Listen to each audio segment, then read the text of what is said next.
The lobotomite returns, and it has participated in the greatest experiment of all, American democracy.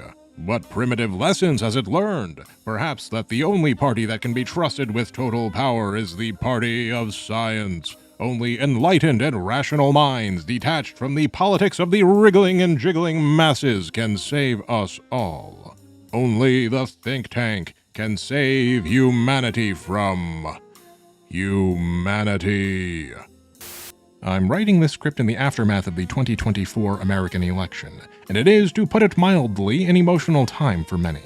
In the past half-century, and perhaps much longer than that, it has often been said that Americans are forced to choose not the candidate that they love most, but instead between the lesser of two evils.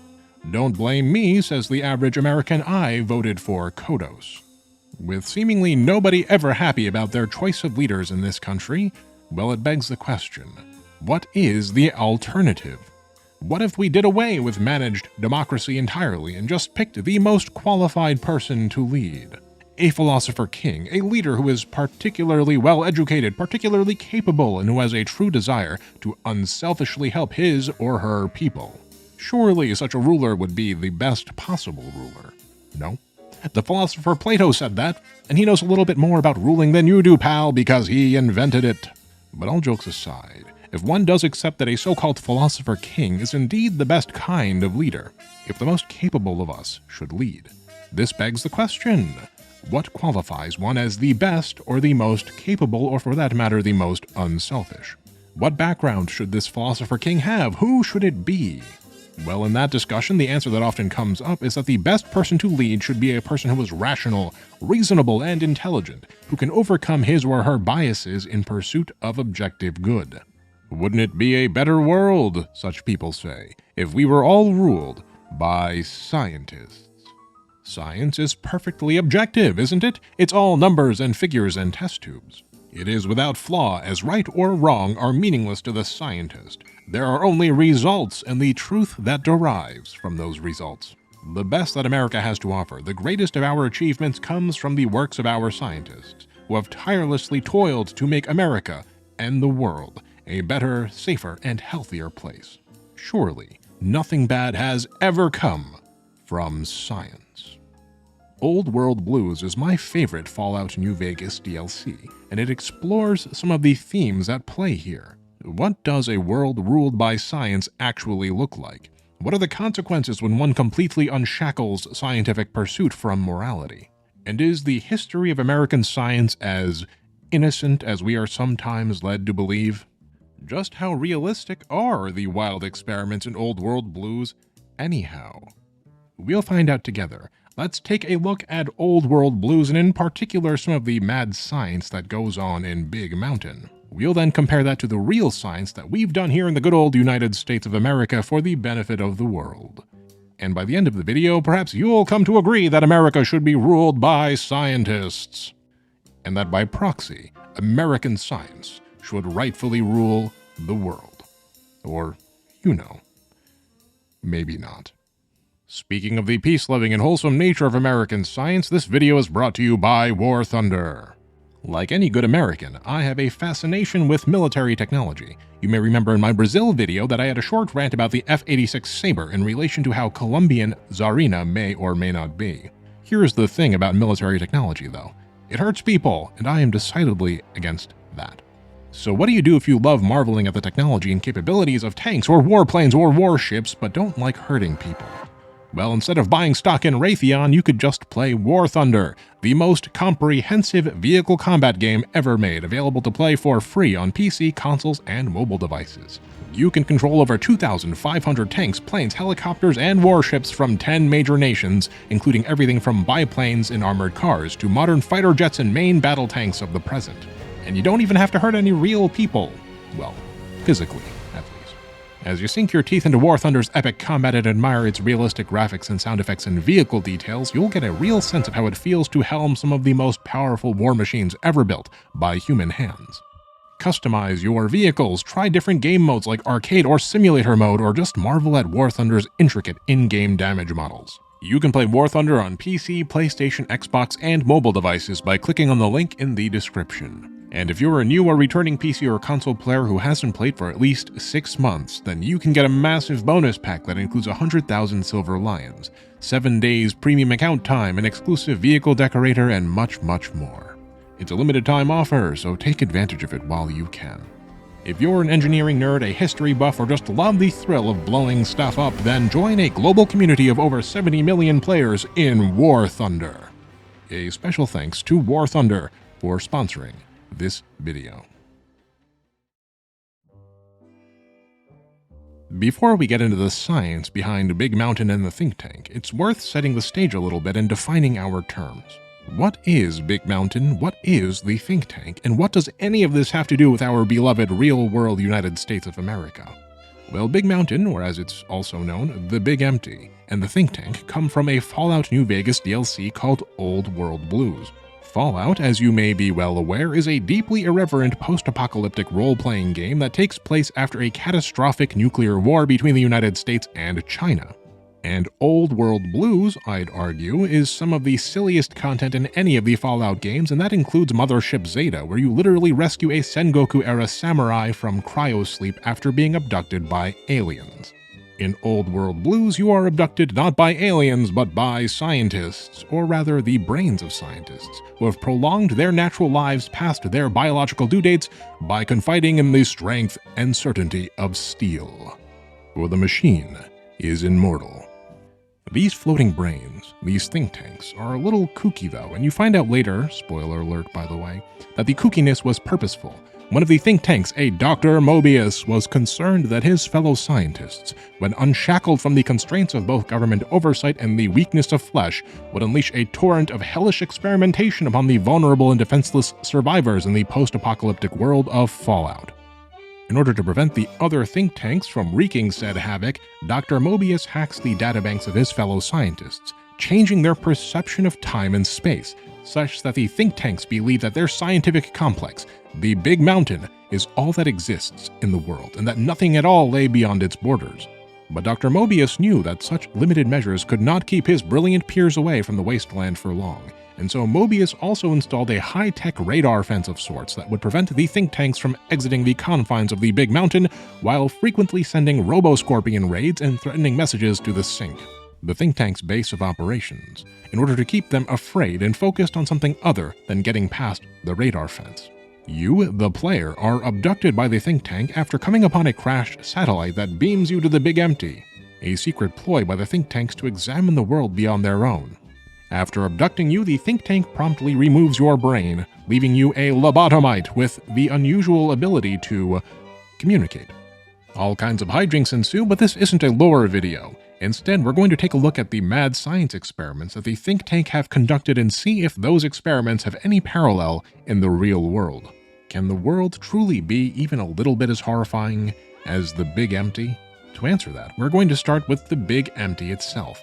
Big Mountain, short for Big Mountain Research and Development Center, was a privately owned research facility with ties to the government. Big Mountain was originally built underneath a large mountain, hence the name, but the facility was unceremoniously exposed to open air after an experiment gone wrong vaporized the mountain. The facility was home to some of America's finest scientists, who were free to pursue their scientific and technological ideas to the utmost, without any pesky moral or legal guardrails. And the research done at Big Mountain was highly unethical, to say the least. But let's not get ahead of ourselves. Just the premise of Big Mountain is crazy, right?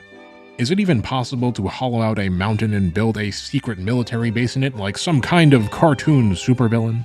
Well, believe it or not, there is not only a gigantic hollowed-out nuke-proof mountain complex, there are a ton of them, and many of them are classified.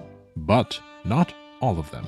Take, for example, Cheyenne Mountain Complex, a hollowed-out mountain complex built to survive nuclear and EMP attacks alike, and which once served as a base for NORAD, the North American Aerospace Defense Command. You might also be familiar with Raven Rock, a totally different hollowed-out mountain base that prominently featured in Fallout 3. It's a real place. You might not have heard, however, of the Dugway Proving Ground, a biological and chemical weapons testing ground and research base in the mountains of Utah with extensive underground facilities. Or of the Mount Weather Emergency Operations Center, a real-life vault designed to house exclusively the Enclave, a Oh, I'm sorry, slip of the tongue there. I mean various members of the United States government, including 6,500 vital people, while the rest of us perish in nuclear fire. There's also Peters Mountain, located in the Appalachian Mountain Range, a joint project between the US government and AT&T, capable of housing hundreds of people and functioning as an EMP-resistant telecommunications hub.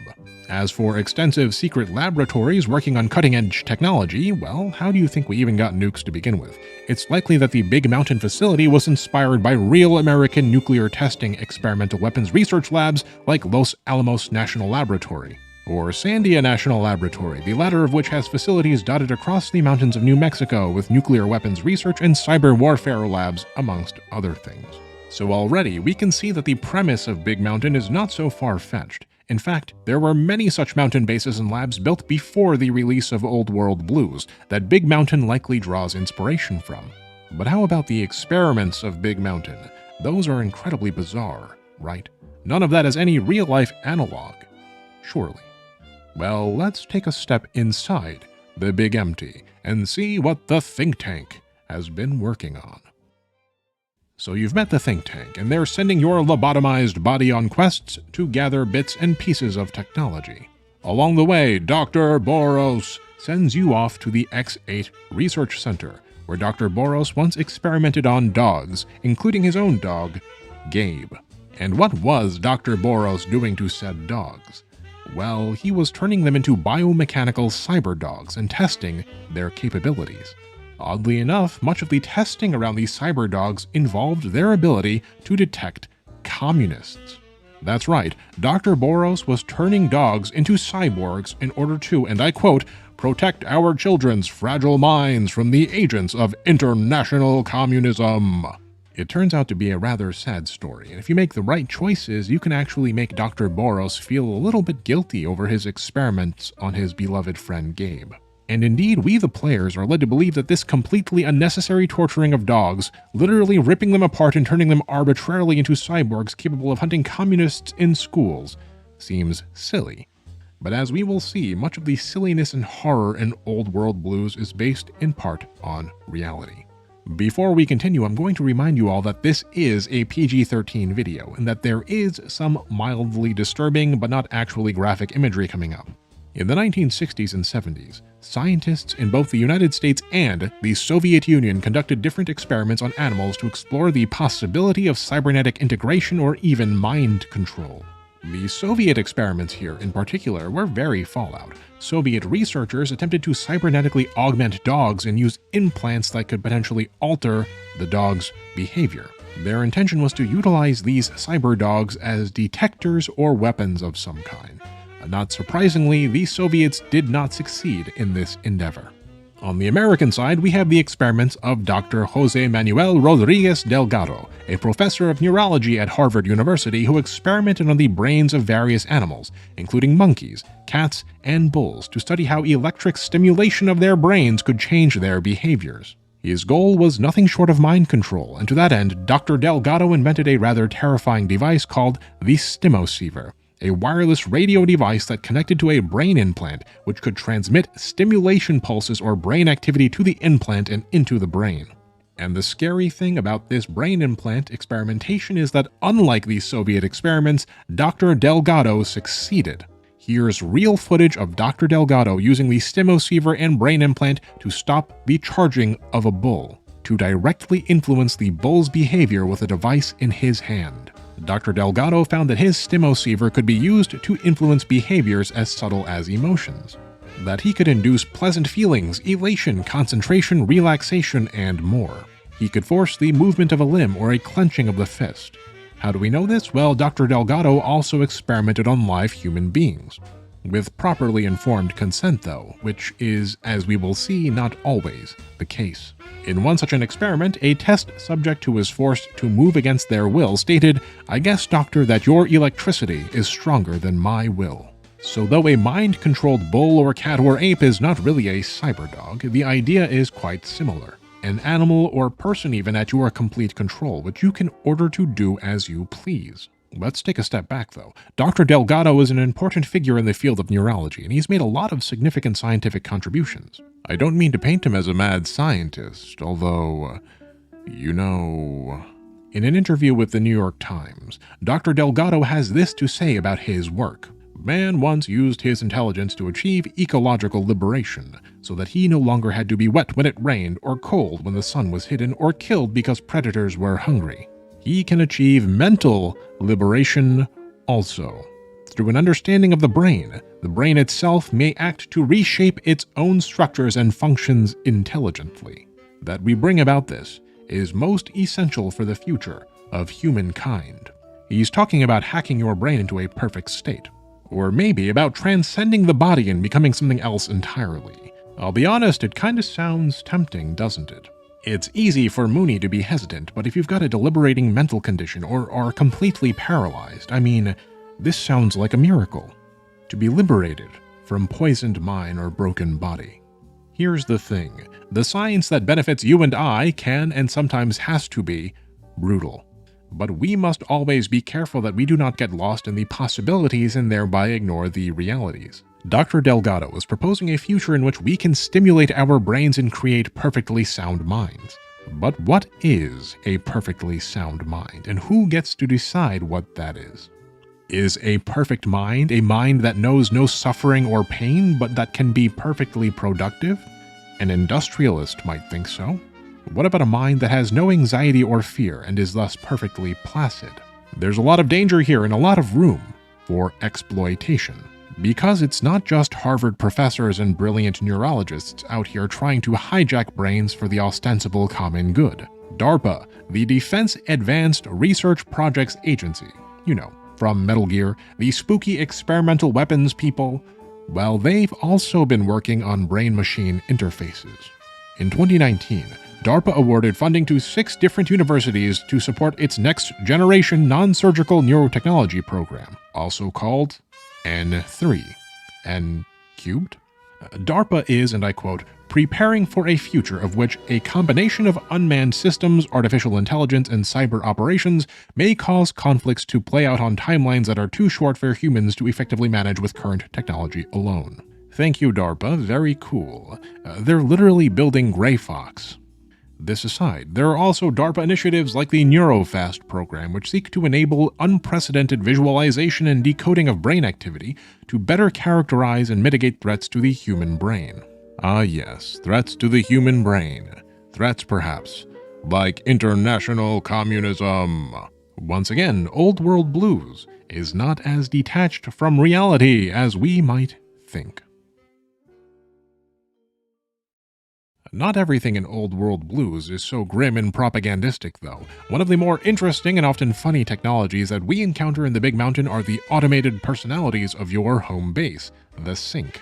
When you first enter your quarters in the sink, you discover that your appliances are largely inactive. You have to quest about finding a way to reactivate them. Once you do reactivate your appliances, however, you find that everything from the toaster to the light switch has a programmed personality. The book chute is obsessed with destroying books out of a hatred for knowledge and the so-called communism that comes from knowledge. The light switches bicker and argue with each other over which of them is the superior light switch. There's Muggy, the insane miniature Securitron who is programmed with both an intense addiction to mugs and a higher awareness of how absurd that is. Do you know how many coffee cups giant robot brains in jars use on a daily basis? Not fucking many!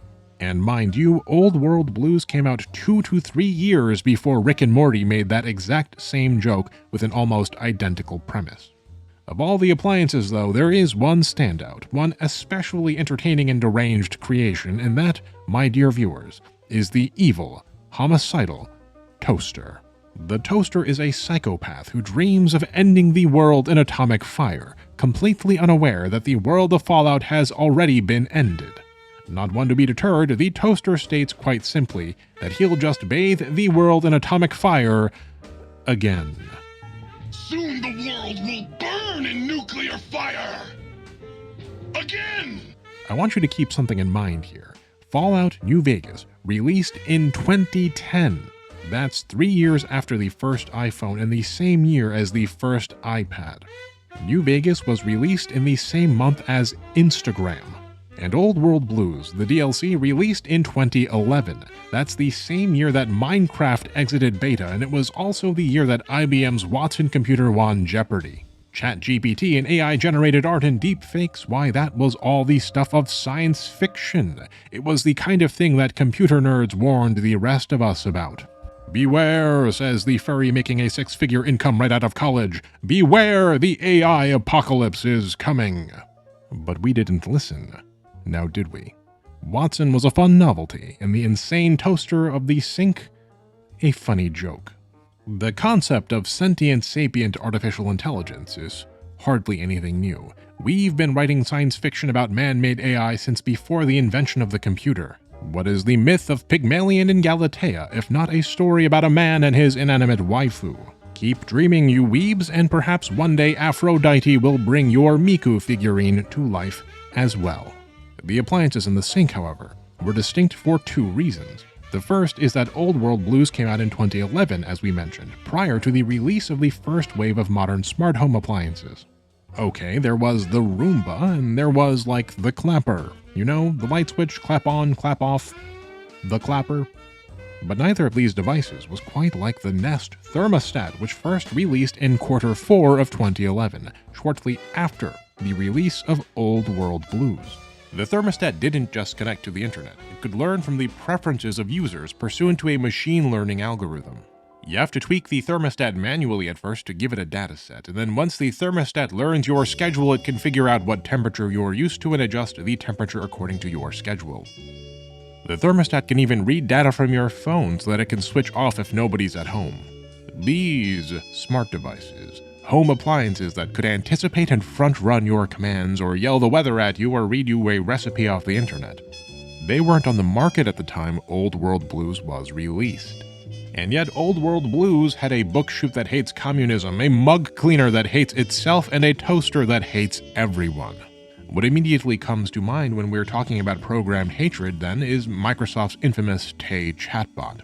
Tay was a chatbot programmed to engage with users on Twitter while mimicking the behaviors and language patterns of a 19-year-old American girl. Even if you don't know this story, it doesn't take a genius to see where this is going. In Microsoft's defense, Tay was based on a totally different chatbot that Microsoft released in China called Xiao Ice. And Xiao Ice had allegedly more than 40 million conversations in Chinese without major incident. But this isn't China. This is America, and nobody's better than us at major incidents.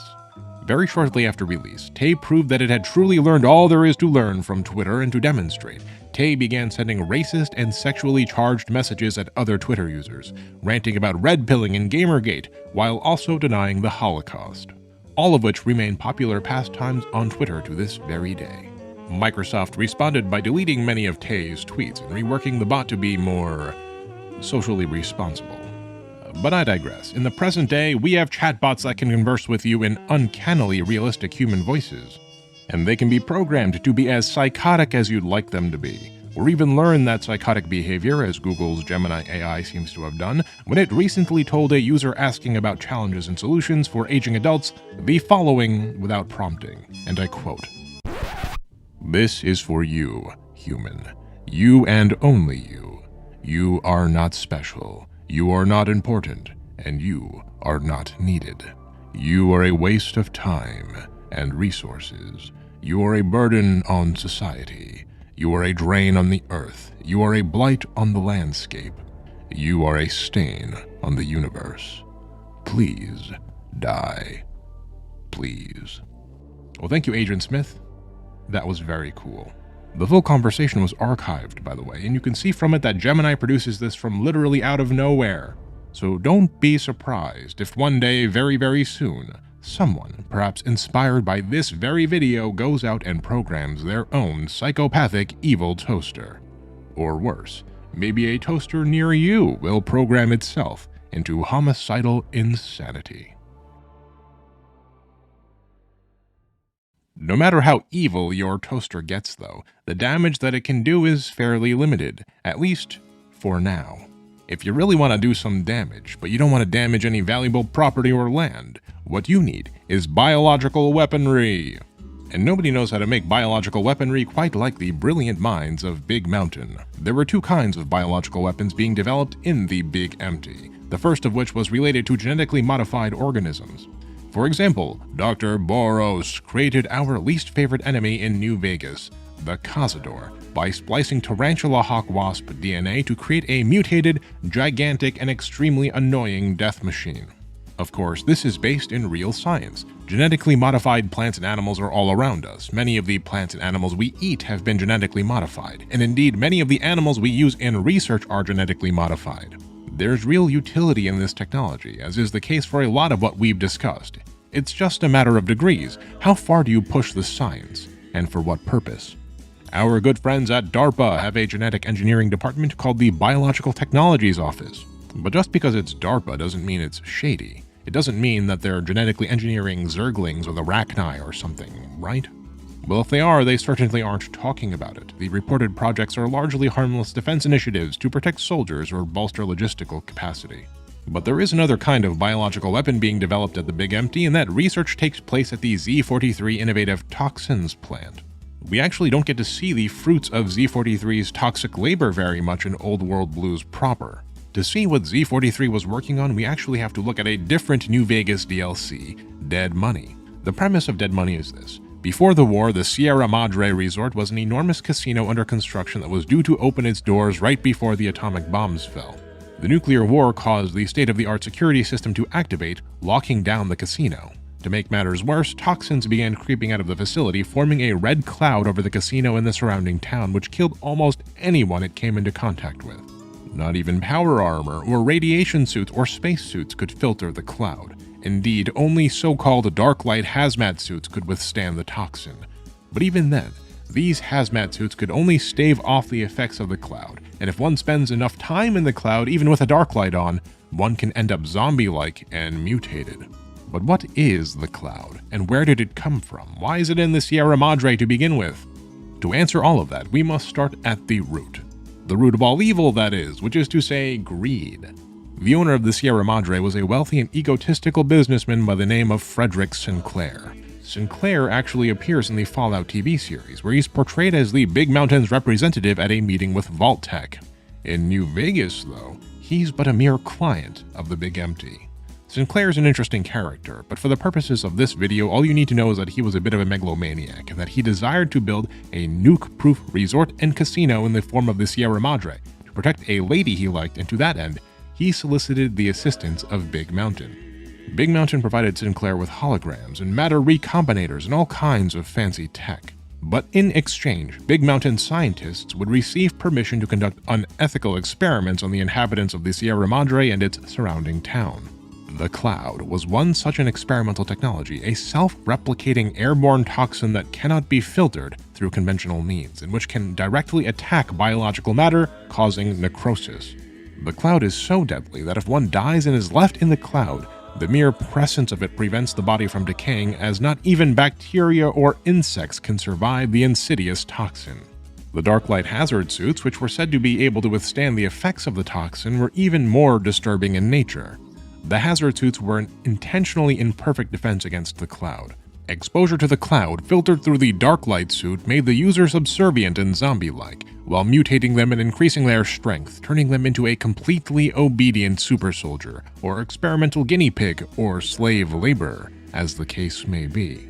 Now in the real world, biological weaponry of the toxin, bacterial, or viral variety is, to say the least, very controversial. It can be argued that an out-of-control bioweapon has the capacity to do just as much harm to humanity and the rest of the planet's life as nuclear weapons can. Thankfully, bioweapons have been largely banned from production, acquisition, transfer, stockpiling, and use as per the Biological and Toxin Weapons Convention, of which every nation in the world is a party or signatory except for Chad, Comoros, Djibouti, Kiribati, Eritrea, and Israel. The BTWC only entered into force, however, on March 26, 1975. And even then, you can still do research into biological and toxin weapons, as long as it's research on how to defend yourself from said weapons. The National Institutes of Health in the United States routinely conducts so-called gain-of-function research, the objective of which is to anticipate how viruses might evolve to become more dangerous by front-running them, which is to say, by creating more dangerous viruses first and seeing how they behave. The whole field of virology depends on gain-of-function studies. It's just if you know how to make a more dangerous virus to increase its transmissibility or its lethality or its survivability, then you could also make an extremely dangerous bioweapon, the kind you're not supposed to be researching how to make. Herein lies the moral ambiguity though, right? It can be argued that gain-of-function research in the field of virology just saved potentially millions of lives during the COVID pandemic. But what if the next pandemic comes from a supervirus breaking containment somewhere? It's hard to imagine, I know, but it could happen. Yet all of this is rather mundane, if you ask me. None of this gain-of-function stuff really rises to the occasion. It's not quite at the level of Big Mountain working together with a rich casino magnate to test a toxin on an unwitting civilian populace. But that's literally insane, and the United States would never do something like that. Except, of course, we did. And not just once, or twice, or 10 times, or even 50 times. No, the United States has conducted hundreds of biological weapons tests on unwitting and unconsenting civilian populations. And many of these, more than 80 of them, were with live bacteria. Did you notice how the Biological Weapons Treaty only entered into force in 1975? Well, prior to 1975, we Americans absolutely loved our bioweapons, and our bioweapons experiments sometimes got a little out of control. Consider, for example, Operation Sea Spray, a secret biological warfare experiment conducted by the US Navy. Here's the premise. The US Navy wanted to determine how vulnerable an important city like San Francisco might be to a biological weapons attack. And so, to figure that out, the US Navy launched a biological weapons attack on San Francisco. From September 20th to September 27th, 1950, the US Navy released 2 types of bacteria from a ship off the shore of San Francisco. These 2 bacteria were Serratia marquescens and Bacillus globigi, at a dose large enough for virtually all of the city's 800,000 residents to inhale at least 5,000 particles.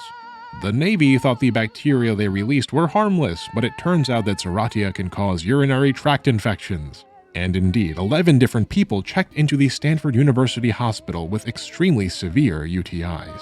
One of the patients, Edward Nevin, was recovering from prostate surgery and the infection actually killed him.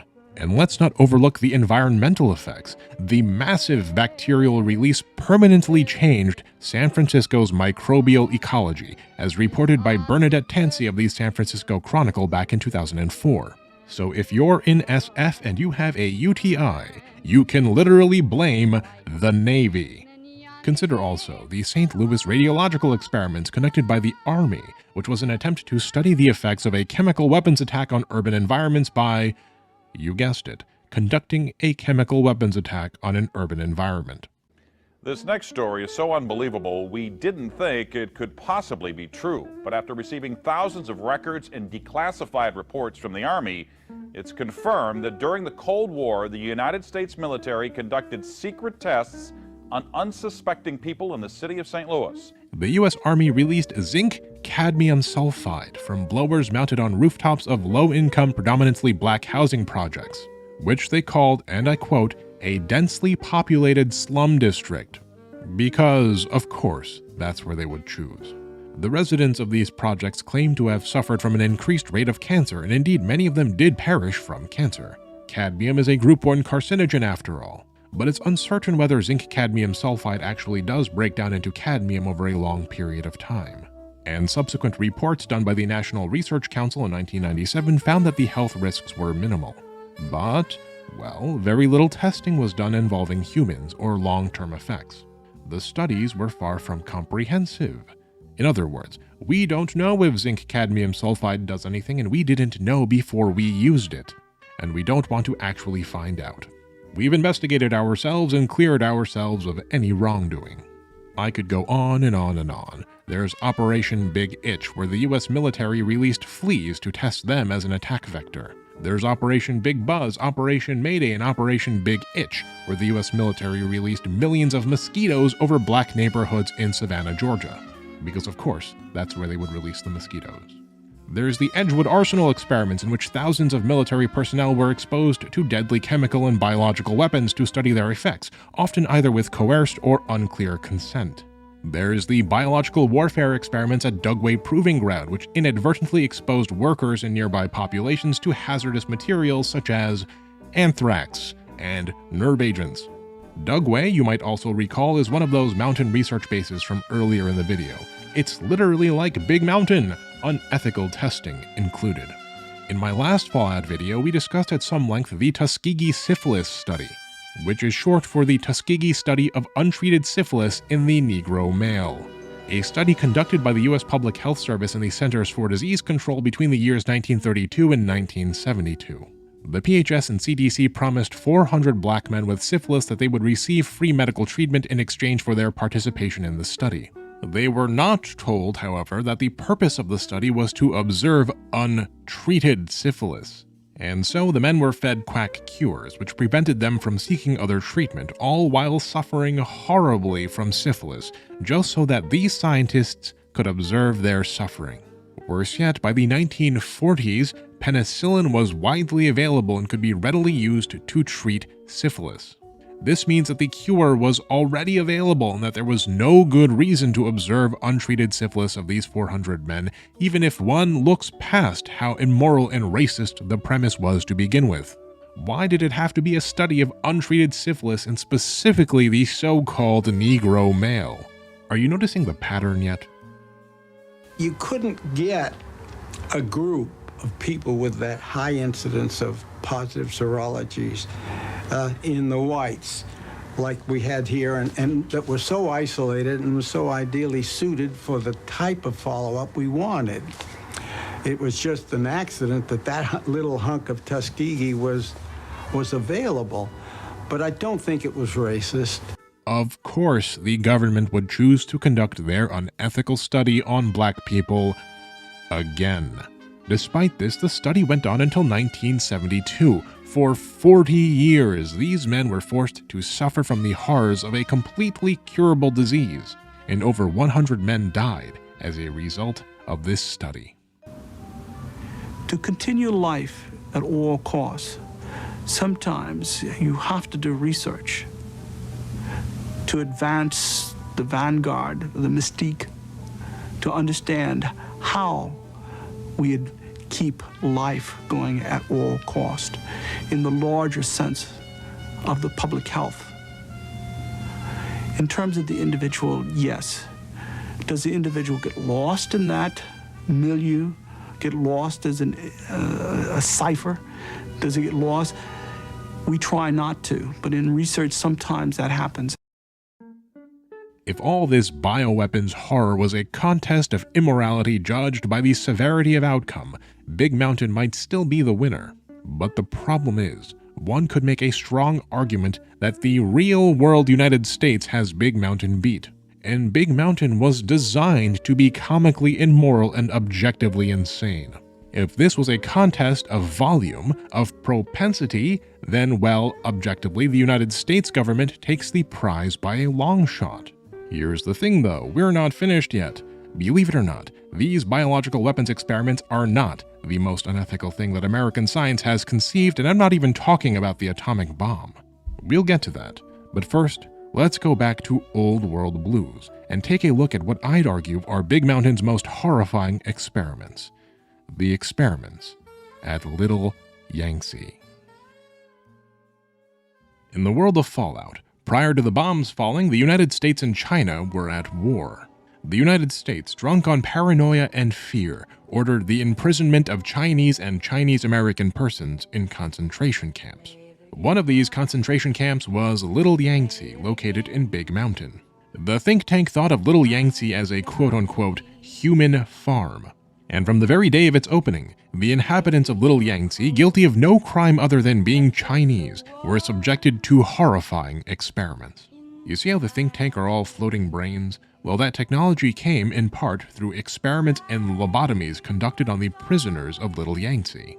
Dr. Boros, in a rather terrifying voice line, states that everything from the Sierra Madre's weaponized holograms and toxins to new robotic surgical autodocs were tested on their Chinese prisoners. The prisoners were also strapped with bomb collars, which prevented them from escaping the concentration camp. As many of you might have guessed, the Chinese-American concentration camps in Fallout were based on the Japanese concentration camps that we built right here in the United States to incarcerate American citizens and deprive them of their rights due solely to their ethnic background.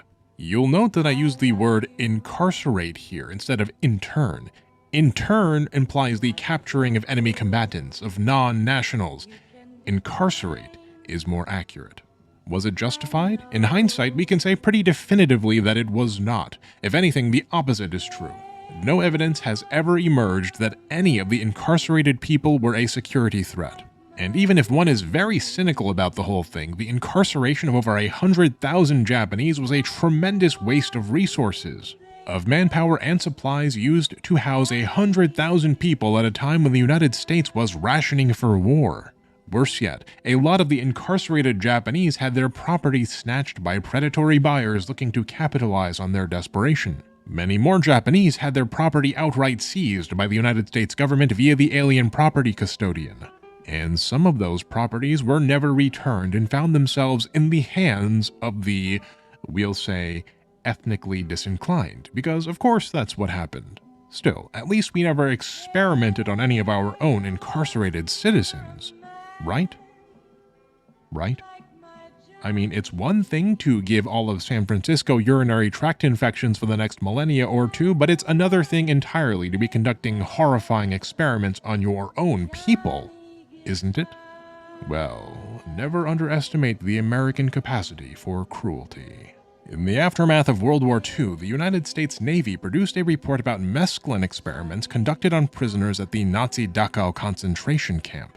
And instead of concluding that the Nazis were horrifying, the report instead served as the catalyst for the Navy's own experiments into drugs that could be used for interrogations and the recruitment of intelligence agents. The Navy was like, oh, you know who had some great ideas? The literal Nazis we just fought. The stated objective of the program was to find a truth serum, and to that end, Lieutenant Dr. Charles Savage at the Naval Institute of Bethesda began experimenting with the psychoactive drugs mescaline and LSD, giving these powerful drugs to unaware victims of depression, producing what he described as a schizophrenic reaction. And I mean, yeah, that'll happen if you randomly dose someone with LSD. These experiments were collectively known as Project Chatter. At the same time, the United States Central Intelligence Agency, the CIA, was researching its own methods of interrogation in a project known as Artichoke. The primary stated goal of Project Artichoke was, and I quote, "Can we get control of an individual to the point where he will do our bidding against his will and even against fundamental laws of nature such as self-preservation?" And the CIA tried everything from forced addiction, trying to incite a morphine addict to commit assassination, to experimenting on unknown non-consenting CIA agents with drugs ranging from cocaine to heroin, to peyote to LSD. One agent was reported to have been kept on LSD without his consent for 77 straight days. Honestly, if the CIA really wanted people to do the CIA's bidding against their own self-preservation, they should have just invented Facebook. But I digress. You might already know where this is going. As Project Artichoke grew in scope, and as projects like Chatter at the Navy grew in scope, the various branches of the military coordinated with the CIA to launch Project MKUltra. The scale of Project MKUltra is truly unbelievable, and a joint hearing of the Senate Select Committee on Intelligence and the Senate Health Subcommittee, Admiral Stansfield Turner, director of the CIA, testified that the CIA had secretly supported human behavior control research at 80 institutions, including 44 colleges or universities, as well as hospitals, prisons, and pharmaceutical companies. These CIA experiments were conducted on unknowing, non-consenting citizens of, and I quote, all social levels high and low, Native Americans and foreign. LSD, for example, was widely used on various people without their consent. In one case, a mental patient in Kentucky was subjected to LSD for 174 days. In other cases, soldiers, doctors, government agents, and members of the general public were administered LSD, often without their consent to gauge their reactions. In Operation Midnight Climax, the CIA set up brothels within safe houses in San Francisco, because of course it's San Francisco again, to obtain men who would be too embarrassed to speak up about their experiences.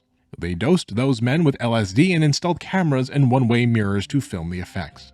In yet other experiments, civilians were dosed with LSD without their knowledge or consent and then brought into interrogation rooms where they were viciously interrogated under bright lights and threatened with extended LSD trips if they would not reveal their secrets. The CIA also experimented on citizens of other countries without their consent. Consider the Montreal experiments, in which Scottish psychiatrist Donald Ewan Cameron experimented on Canadian citizens without their consent using paralytic drugs and electroconvulsive therapy at 30 to 40 times power. And of course, he also experimented on his patients using LSD. Cameron should have known better. He was the first chairman of the World Psychiatric Association and the president of both the American Psychiatric Association and the Canadian Psychiatric Association, as well as a member of the Nuremberg Medical Tribunal, the first of the 12 trials for war crimes of high-ranking German officials after World War II. It's like he saw the war crimes testimony firsthand and thought it might be a good idea to bring back home. The United States also constructed secret detention centers or black sites all over Europe and East Asia, but mostly in Japan, West Germany, and the Philippines, where the CIA captured suspected enemy agents and imprisoned them without trial or due process. These prisoners were subjected to all kinds of horrifying torture and human experimentation, including the administration of psychoactive drugs, electric shocks, extremes of temperature, and sensory isolation in order to develop a quote-unquote better understanding of how to destroy and control human minds. But MKUltra wasn't just about mind control. MKSearch was the continuation program of MKUltra, and this project was a joint effort between the U.S. Army Chemical Corps and the CIA's Office of Research and Development in order to find new offensive use agents. The stated purpose of this program was to develop, test, and evaluate capabilities in the covert use of biological, chemical, and radioactive material systems and techniques of producing predictable human behavior and/or physiological changes in support of highly sensitive operational requirements. AKA, can we use biological, chemical, or radioactive weapons to mind control people? Sounds a bit like the dark light hazmat suits in The Cloud, doesn't it? Reality is sometimes stranger and more horrifying than fiction. These weren't even the only series of horrifying experiments being conducted on prisoners. Consider the Holmesburg prison experiments, in which the prisoners of Holmesburg Prison in Philadelphia were subjected to dermatological, pharmaceutical, and biochemical weapons research against their will. In one series of experiments, prisoners were infected with ringworm fungus and forced to wear boots for a week to see the results. In another study, prisoners were purposefully infected with herpes, and yet in another, prisoners were exposed to ultraviolet rays to test the effects of different yeasts on their skin. The most notorious experiment conducted on non-consenting prisoners were the experiments conducted by the US military through the Dow Chemical Company, wherein prisoners were dosed with dioxin, the poisonous active ingredient in Agent Orange, the notoriously cancerous mass herbicide utilized during the Vietnam War. The effects were terrifying and painful. You can read more about it in the book Acres of Skin: Human Experiments in Holmesburg Prison by Alan M. Hornblum. The title of the book, though, should give you some harrowing context. Prisoners were dosed with levels of dioxin 468 times greater than those detailed in company protocol, and almost all of the victims of this testing were black or non-white men, because, of course, that's who was chosen. Hey, did you know that the state of California had a eugenics program that wasn't outlawed until 1979? Did you know that the sterilization of prisoners that came along with that eugenics program wasn't outlawed until 2014? That 40% of all Native American women in the entirety of the United States underwent eugenic sterilization in the 1970s? This isn't ancient history. This is modern history. This is not the American past. It is the American present. We don't need to look at New Vegas or the think tank or Big Mountain to see the horrors of science gone awry. It exists right here, right now, in the world around us. And though science can be wonderful, and those scientists can be incredible people, and though innovation has brought us massive improvements in quality of life, the pursuit of objective knowledge must occur within subjective boundaries. A philosopher king is still a king.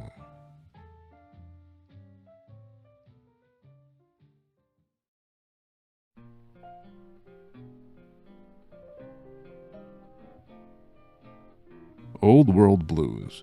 When you so pine for the old world, the old way of doing things, some glorious past, that you lose track of the present and abandon the future. The truth of the matter is that there is no such thing as a glorious past. There is merely the reality you know and the reality that you don't know. The past had wrinkles and intricacies and nuances. The past had troubles and impending disasters and hardship. The past led into the present, and if you don't like the present, well, why yearn for and repeat the mistakes that brought you here? Pride goeth before destruction, and a haughty spirit before a fall. I've been a bit critical of America's past, but every American should be, if you ask me. America's mistakes, the evils it's committed unto the world, that we have committed unto the world, are our responsibility as Americans. Our responsibility to remember, our responsibility to correct, and our responsibility to make right for the future. To handwave the immorality away, the persecution, the horror, so that we can fantasize about a time that never truly existed is not merely irresponsible, it is repugnant, it is inhuman, it is un-American. Fallout has always been a series that touches upon heavy topics with a glib, irreverent tone, and sometimes that's the best way to engage with matters like nuclear apocalypse or human experimentation, by bringing to the forefront the absolute absurdity of it all. As a corollary, the grounded absurdity, the social commentary of New Vegas is what makes it my favorite of the modern Fallouts over Fallout 3 or 4. Mothership Zeta is silly and kooky like old world blues, but it's nonsensical. The entire idea of the Institute in Fallout 4 is a bit preposterous. Yet despite how deeply silly and apparently ridiculous old world blues is, it is reality that is the most absurd of all. Big Mountain, the unethical experiments, the needless suffering, and the think tanks detached from their humanity, all of them are more realistic than one might hope. I've been your host, Mooney. A special thanks to War Thunder for sponsoring this video. Don't forget, War Thunder is available on PC, PlayStation, Xbox, and mobile devices via the links in the description, with a limited time bonus pack available for new and returning players on PC and console. Moon Channel donates 10% of its income to charity, and the sponsors contribute a lot to that effort, so I really appreciate your patience and understanding. A special thanks also to Larita Shine and Hispanon for the art, to Dawn for her help as a test audience, and to Moon Channel's generous patrons, without whom none of this would be possible. And thank you, of course, for tuning in to Moon Channel. The city of San Francisco continues to have weird urinary tract infections totally unrelated to the Navy dumping UTI bacteria in the bay. Someone from San Francisco with a UTI comments on the video, "Thanks Mooney, now I know I can blame the Navy for my UTI." This comment gets a ton of likes and Mooney favorites it, but can't pin it because of the sponsor. He states as much in his response. Tay, the chatbot, would run for president in the year 2032, only narrowly losing to an even more racist chatbot who promised to deport anyone with freckles from the now almost entirely empty United States. In the year 2072, the NAACP, the National Association for the Advancement of Colored People, receives a letter from the US government apologizing for all of the secret experiments it conducted on black people back in the year 2024, along with a photo of the current president giving a tearful hug to the bones of the Reverend Al Sharpton. The letter calls the experiments an accident and promises never to do such terrible things ever again. The mail clerk sighs and places the 2024 letter next to the 2023 letter and the 100 other letters that precede it. The CIA finished its mind control project and successfully deployed it in the year 2001. The program was so successful that this slide will be treated as a joke, and viewers will laugh about it in the comments. DARPA had completed its mind control project in 2002, only to discover that the CIA had beaten them to the punch. Undeterred, the chief of DARPA shifted the agency's priority to a different experimental weapon. The DARPA chief failed to see the plans to completion, however, as he was assassinated by Revolver Ocelot and later impersonated by Decoy Octopus. There's an expression on Moon Channel, Old World Blues. It refers to those so obsessed with the past that they can't see the present, much less the future, for what it is. They stare into the what was, eyes like pilot lights, guttering and spent, as the realities of their world continue on around them. It can be easy to see science as evil, technology unchecked as the source of all ills, all misfortunes. Yet, with you at the helm, science can become a beacon for the future. There is old world blues and new world hope. And maybe someday, it is hope that will rule Big Mountain. I could say more, but the stories speak for themselves. Only one road yet remains, and it is one that you will have to walk alone.